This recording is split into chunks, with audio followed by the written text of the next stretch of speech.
Good morning. What a day to be live. Nice and early in the studio today. Today, first thing we're doing is we're looking to see if I could change my flight. I have a flight from LA on, actually I have it for, I think it's written down somewhere around here. I have a flight from LA, technically Friday morning. It's like an overnight flight. Friday night into Saturday morning. But I don't really have a ton of meetings on Friday, so I'm thinking about just trying to come home Thursday night into Friday morning because I have a gig on Friday that I can still make probably like $300 from. So I'm trying to finagle it. So that's the first thing we're going to check this morning. All right, an hour-ish later, purchase complete. So now I am coming home on technically Friday morning. I'm leaving, instead of from LA, I'm leaving from San Francisco, 12:25 a.m., which is really 3:25 a.m. New York time. And I get back around 10:50 a.m. New York time. It's been an 8-hour trip, but because of the time, it's technically like 11 hours, but it's really 8 hours because of time zones. So, and then I will come home. The main reason I came home is because I didn't have a ton of meetings on Friday. I had 2 potentials, but nothing really booked. And I wasn't entirely sure. So I said, you know what? What I do have is I have a booked gig Friday night that I have to reschedule in New York that I forgot that I had to reschedule for. So I was like, you know what? But between the potentials of maybe not getting together with these people, and then also having to buy lunch, having to buy breakfast, having to buy dinner, all these things would have cost money, at minimum $60. You know, and we're pinching pennies here. It's not crazy money, but it still adds up, right? And then with me not playing the gig on Friday night, I was like, you know what? The gig's $225, probably with tips make $75 to $300, plus the 60 that I'd be paying for food. You know, I'm like, you know what? I'm just gonna come home early. It's all good. And plus, it's my first time playing at this new venue, so I'm like, you know what? I don't want to ruffle any feathers at this new place. Let's get in. Let's do a good job. So that's the deal. Coming home. LA, two-day LA trip. Actually, 1 day in LA and 1 day in San Fran. Full days in both, because I actually land in LA at around 11 a.m. and I'm there all day, and then I have a 6 a.m. flight to San Fran, and then the gig's at 7 p.m., and then I fly out midnight, pretty much. Yo, I'm trying to call and make copies. I gotta get copies made. Let's give this a little test out, a little rock sesh. See what that sounds like with amps now. Not bad.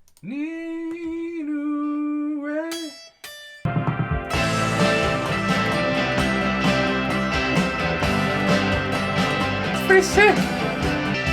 Dirty.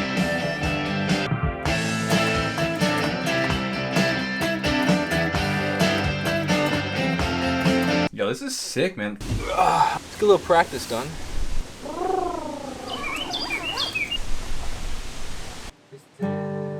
Hurts more than breaking up. I'm watching as you fall apart, crumble to pieces. The person I once knew doesn't look like you.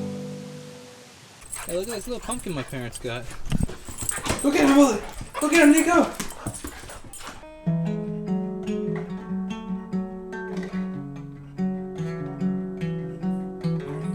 On a Friday in October, I told her I'd come over.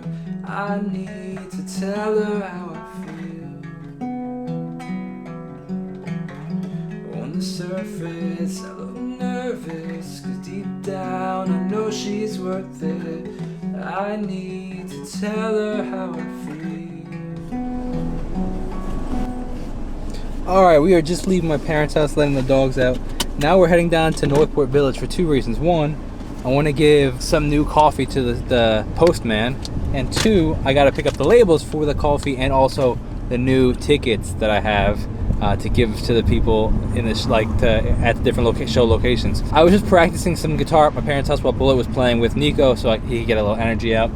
And I'm like, man, I'm really excited for this performance because I definitely really recognize that I want this rehearsal practice. Like, there is something really unique about being in a performance with like a live crowd there, and like the experience of that, and I think that it'll really help me hone my skills, and I really want to do as many as I can before the October 7th concert. That'll be like a real game changer. Yo, check out how sick these look. Jacob Restituto special Vacaville ticket. Only the people in Vacaville will be getting these. I'm so pumped about this. Time for a vocal lesson.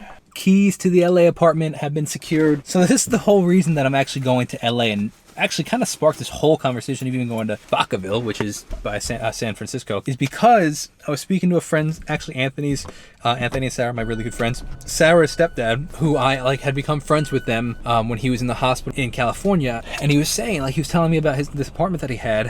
His mom used to live there, and now she's in an assisted living home. Hey, if you ever go to California, let me know, and you can stay there. But then he was like, well, we're getting rid of it in September. So I was like, oh, so if I go out in the next month. So I was like, you know what? I was actually planning on going out there maybe September, October. So like, let me see if I could just move it up and see what happens. I was planning on going Tuesday to Friday, so I'd stay there Tuesday, Wednesday, Thursday kind of thing. But now I'm just going Wednesday and Thursday. I'm leaving Thursday night, so I'm only really staying there one night. But still, it kind of, that sparked this whole trip kind of thing, and even being okay with going to Vacaville, realizing that this whole trip was possible. Now I got the keys. Really appreciate it. It's in a beautiful part of California. It's in some place called Marina del Rey, which is kind of like on the coast. It's super beautiful. So I'm really looking forward to this and really grateful.